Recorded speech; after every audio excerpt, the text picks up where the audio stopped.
Bagaimana jika tidak ada kematian di dunia ini? Kematian adalah suatu kepastian yang akan dialami oleh setiap makhluk hidup.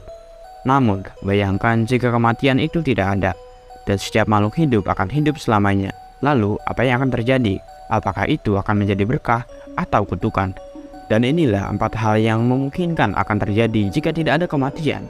Pertama, populasi dunia. Tanpa kematian, populasi dunia akan terus bertambah.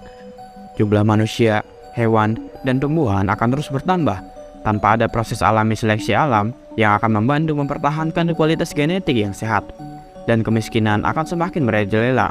Akibatnya sumber daya alam semakin berkurang dan kemiskinan akan semakin merajalela. Perubahan sosial dan kebudayaan. Dalam keadaan tanpa kematian, masyarakat dan kebudayaan akan terus berkembang. Namun di sisi lain, hal itu dapat membawa dampak buruk. Dengan manusia yang hidup selamanya, penuaan dan pergantian generasi akan hilang, sehingga mungkin akan terjadi stagnasi dalam perkembangan kebudayaan dan kemajuan sosial. Ketiga, ketidakmampuan menerima kerugian. Kematian adalah bagian dari kehidupan dan merupakan proses alamiah yang harus diterima, sehingga kita mungkin tidak akan pernah berkembang sebagai manusia yang lebih kuat dan penuh empati. Keempat, lingkungan hidup. Dalam keadaan tanpa kematian, mungkin manusia tidak perlu menjaga lingkungan hidup.